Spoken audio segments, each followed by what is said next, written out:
नमस्कार दोस्तों, स्वागत है आपका आपके अपने YouTube चैनल शिक्षक ज्ञान बाय अनिल पर।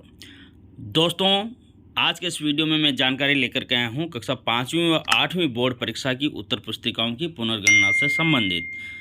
दोस्तों, यदि आप चाहे विद्यार्थी हैं, चाहे कक्षा अध्यापक हैं या संस्था प्रधान हैं, यदि आप अपने कक्षा 5वीं और 8वीं के विद्यार्थियों की कॉपियों की रिटोटलिंग या पुनर्गणना करवाना चाहते हैं तो फॉर्म कब भरें, कैसे भरें और ये फॉर्म भर के किसको दें, इससे संबंधित संपूर्ण दिशा निर्देशों को लेकर के मैं इस वीडियो में हाजिर हूँ आपके सामने।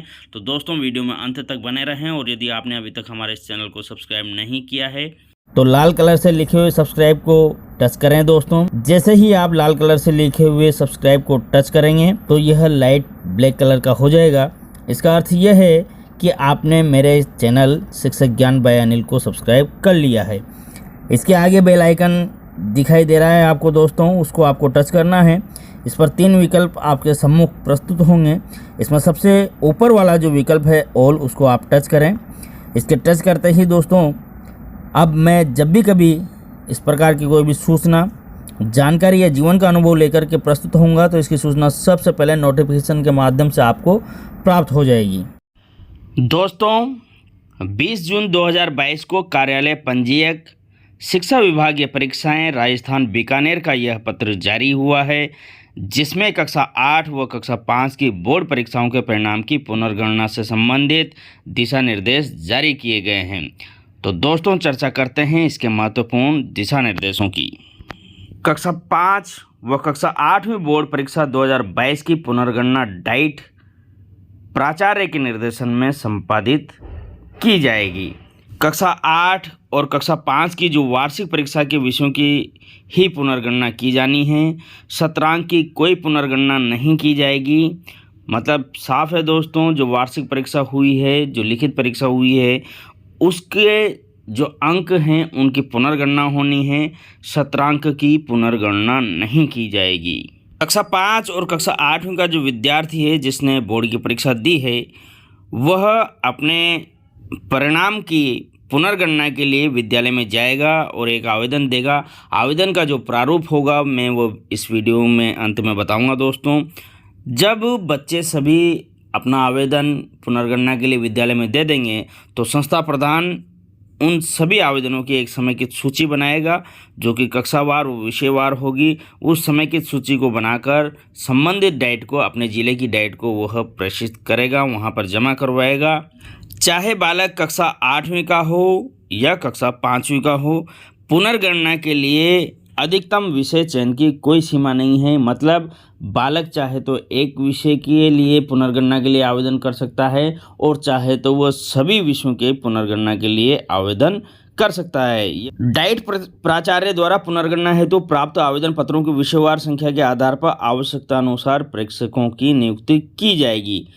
अब यहाँ पर जो प्रेक्षक नियुक्त किए जाएंगे उनमें एक ध्यान देने योग्य बात यह है कि संबंधित विषय के जो वार्षिक परीक्षा के दौरान जो परीक्षक रह चुके हैं वही परीक्षक पुनर्गणना में नियुक्त नहीं किए जाएंगे। उदाहरण के लिए, यदि मैंने कक्षा 8 में गणित की कॉपियों की जांच की है वार्षिक परीक्षा के लिए, तो मैं अब जो पुनर्गणना होगी उसमें परीक्षक नहीं होगा, मुझे परीक्षक नियुक्त नहीं किया जाएगा, किसी और को किया जाएगा। डाइट द्वारा संबंधित शिविरों के मार्फत पुनर्गणना हेतु प्रत्येक मूल्यांकन केंद्र के लिए कक्षावार व विषयवार समिति गठित की जाए, जिसमें एक सदस्य आवश्यक रूप से राजपत्रित हो। इन्हीं निर्देशों में यहाँ पर आगे एक निर्देश दिया गया है दोस्तों, पुनर्गणना में केवल परीक्षार्थी के द्वारा प्राप्त अंकों की प्रश्नवार पुनर्गणना की जाएगी। प्रश्नोत्तरों को नए सिरे से नहीं जांचा जाएगा। तो दोस्तों, पुनर्गणना का जो ये कार्यक्रम होगा, जो ये गतिविधि होगी, इस पुनर्गणना में परीक्षार्थी ने जो अंक प्राप्त किए गए हैं उनका मिलान किया जाएगा और उनकी पुनर्गणना की जाएगी। प्रश्नों के उत्तरों को दोबारा से नहीं जांचा जाएगा और दोबारा से अंक नहीं दिए जाएंगे। ऑलरेडी जो परीक्षार्थी को वार्षिक परीक्षा में अंक दे दिए गए हैं उनकी एक प्रकार से रिटोटलिंग का काम यहाँ पर इस पुनर्गणना में होने वाला है। जो पुनर्गणन करता होगा, मतलब जो दोबारा पुनर्गणना करेगा, कॉपियों में अंकों का मिलान करेगा, वो कॉपी के जो मुख्य पृष्ठ होता है उसमें जो अंकित अंक हैं उनको कॉपी के अंदर जो अंक दिए गए हैं उनकी मूल्यांकन करेगा। जैसे मान लीजिए कॉपी में ऊपर जो अंक दिए होते हैं प्रश्न क्रमांक के नीचे प्रश्न नंबर 1 में 2 नंबर दे रखे हैं, प्रश्न नंबर 3 में 1 नंबर दे रखा है, तो कॉपी के अंदर मिलान किया जाएगा कि प्रश्न नंबर 1 या 3 या जो भी प्रश्न है उसमें जो अंक दिए गए हैं वही अंक ऊपर मुख्य पृष्ठ पर दिए गए हैं। यदि गलत दिए गए हैं तो उनको सुधार किया जाएगा। इन्हीं दिशा निर्देशों के अंत में दोस्तों एक निर्देश कक्षा 5 में जो निजी शिक्षण संस्थाएं हैं उनके लिए है। कक्षा 5 हेतु जिन निजी शिक्षण संस्थाओं के द्वारा मुख्य परीक्षा 2022 हेतु निर्धारित परीक्षा शुल्क डाइट में जमा नहीं करवाया है, ऐसी स्थिति में निर्धारित परीक्षा शुल्क जमा करवाने के बाद ही डाइट द्वारा आवेदन स्वीकार किए जाएंगे। यदि किसी प्राइवेट विद्यालय ने मुख्य परीक्षा 2022 का परीक्षा शुल्क जमा नहीं करवाया है कक्षा 5 का, तो वह जो निर्धारित शुल्क है उसको जमा कराने के बाद ही पुनर्गणना का आवेदन स्वीकार किया जाएगा, वरना उस विद्यालय के पुनर्गणना के आवेदन स्वीकार नहीं किए जाएंगे। पुनर्गणना से संबंधित कार्य ये जो तालिका दी गई है इसके अनुसार किया जाएगा। इसकी समय सारणी कुछ इस प्रकार से रहेंगी। विद्यार्थी द्वारा आवेदन विद्यालय में प्रस्तुत करने की तिथि है 21 जून 2022 से 5 जुलाई 2022 तक विद्यालय में बच्चे आवेदन देंगे पुनर्गणना के लिए। और इस कार्य के लिए उत्तरदायी कौन होगा? संबंधित संस्था प्रधान, मतलब जो भी संस्था प्रधान है वो सभी बच्चों से जिनकी पुनर्गणना करवानी है, जिन भी बच्चों की, उनके आवेदन फॉर्म वह 21 जून 2022 से 5 जुलाई 2022 तक आवश्यक रूप से प्राप्त कर लें। संबंधित संस्था प्रधान आवेदन पत्र, बालकों के आवेदन पत्र और उनकी जो समय की सूची है उसको प्रथम तिथि 28 जून 2022 को जमा करवाएगा और फिर उसके बाद में द्वितीय तिथि भी उसको दी गई है इन आवेदन पत्रों और समय की सूची को जमा कराने के लिए। तो वह जो अंतिम तिथि है, मतलब द्वितीय तिथि है, वो है 6 जुलाई 2022 तक संस्था प्रधान सभी बच्चों के आवेदन पत्र और उनसे संबंधित जो समय की सूची है वो डाइट में जमा करवा सकता है। डाइट द्वारा पुनर्गणना हेतु संबंधित मूल्यांकन केंद्र को सूचियाँ प्रेषित की जाएंगी। यह जो सूचियाँ प्रेषित की जाएंगी इसके लिए भी 2 तिथियाँ निर्धारित हैं। पहली तिथि है 30 जून 2022 और द्वितीय तिथि है 8 जुलाई 2022 और ये कार्य करना है प्राचार्य डाइट को। जो पुनर्गणना का कार्य होगा दोस्तों वह 1 जुलाई से 13 जुलाई 2022 तक होगा और इसके लिए उत्तरदायी होंगे मूल्यांकन के केंद्र प्रभारी। पुनर्गणना उपरांत परिणाम परिवर्तन होने पर ऐसे परीक्षार्थियों की संशोधित अंक सूची डाइट प्राचार्यों को उपलब्ध करवाएगा मूल्यांकन केंद्र प्रभारी और यह सूची उपलब्ध करवाएगा 15 जुलाई 2022 तक। डाइट द्वारा परिवर्तित अंकों की सूची कार्यालय पंजीयक को उपलब्ध करवाई जाएगी 18 जुलाई 2022 तक और ये काम करना है प्राचार्य डाइट को।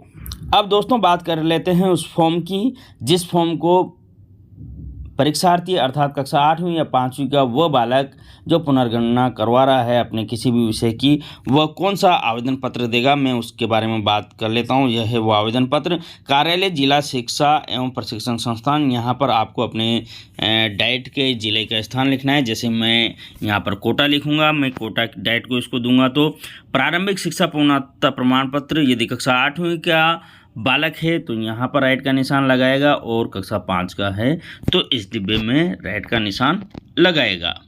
नीचे आ जाएं आवेदन पत्र में प्रधानाचार्य जिला शिक्षा एवं शिक्षण संस्थान, यहाँ पर अपने ज़िले का नाम लिख देना है, जिस डाइट को आप भेज रहे हैं उसका नाम। जैसे मैं कोटा से हूँ तो यहाँ पर कोटा लिखूँगा। कक्षा 5 कक्षा 8 लिखा हुआ है। जिस भी कक्षा का आप पुनर्गणना के लिए आवेदन दे रहे हैं उस कक्षा को यहाँ पर रहने दें, अन्य को काट दें। जैसे कक्षा 8 का यदि मैं पुनर्गणना हेतु आवेदन भर रहा हूँ ये तो कक्षा 5 को काट दूंगा।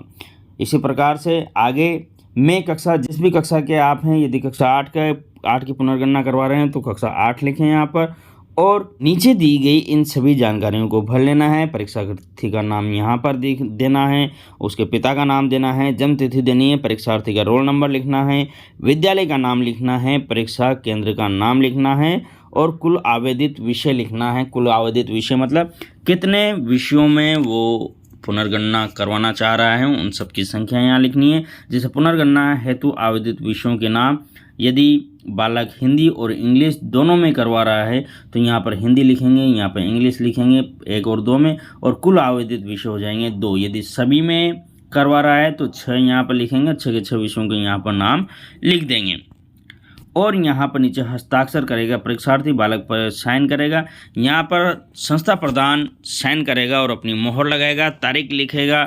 ये जो आवेदन पत्र है, इस आवेदन पत्र के साथ में बालक को जो उसका परीक्षा परिणाम की पोर्टल जनरेटेड अंक तालिका है, ऑनलाइन जो अंक तालिका निकली है, उसको इस आवेदन पत्र के साथ लगाएगा और यह आवेदन पत्र 5 जुलाई 2022 तक विद्यालय में जमा करवा देना है। तो ये तो थी दोस्तों उस फॉर्म की जानकारी जो बालक अपने संस्था प्रधान को देगा।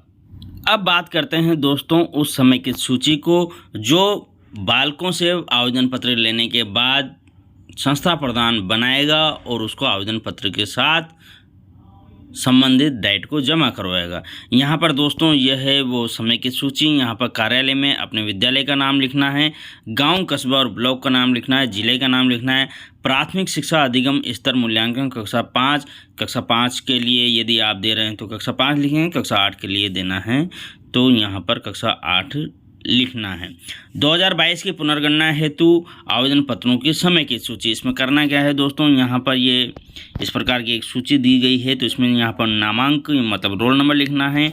यदि हिंदी की कॉपी या हिंदी का पुनर्गणना करवानी है तो इस पर राइट का निशान करना है। अंग्रेजी का करवाना है तो इस पर राइट का निशान करना है।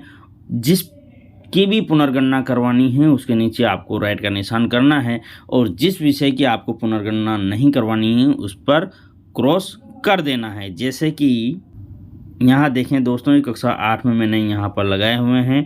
रोल नंबर यहाँ पर आपको लिख देना है जिस प्रकार से मैंने 1 2 3 4 5 लिख दिया है। ये केवल नमूने के लिए है दोस्तों। हिंदी में पुनर्गणना करवानी है, मैंने राइट का निशान लगा दिया। अंग्रेजी में पुनर्गणना करवानी है, राइट का निशान लगवा दिया। विज्ञान में पुनर्गणना नहीं करवानी है तो यहाँ पर क्रॉस कर दिया है। सामाजिक विज्ञान में पुनर्गणना करवानी है, राइट का निशान लगवा दिया है। गणित में नहीं करवानी है, क्रॉस करवा दिया है। तृतीय भाषा में पुनर्गणना करवानी है तो राइट का निशान लगा दिया है। इसी प्रकार से लास्ट में आवेदित विषयों की संख्या लिख देनी है। टोटल कितने विषयों की पुनर्गणना करवानी है तो राइट के निशान 4 हैं, 4 लिख देना है। इसी प्रकार से नीचे अन्य रोल नंबर लिखने हैं और इसको भर लेना है। भरने के बाद में दोस्तों नीचे हस्ताक्षर करेगा संस्था प्रधान और सील लगाएगा, दिनांक लिखेगा और स्थान लगेगा और इस समय की सूची को आवेदन पत्रों के साथ में संबंधित डेट को जमा करवाएगा। आशा है दोस्तों इस वीडियो के माध्यम से आप कक्षा 5 व कक्षा 8 बोर्ड की पुनर्गणना के लिए फॉर्म किस प्रकार से भरने हैं, क्या प्रक्रिया रहेगी, ये सारी प्रक्रिया आप सीख चुके होंगे। तो वीडियो को लाइक अवश्य करें दोस्तों, वीडियो में एक अच्छा सा कमेंट करें, साथ ही अपने सभी साथियों को इसे शेयर करें और चैनल को सब्सक्राइब करना बिल्कुल न भूलें। पूरा वीडियो देखने के लिए आप सभी का बहुत बहुत धन्यवाद।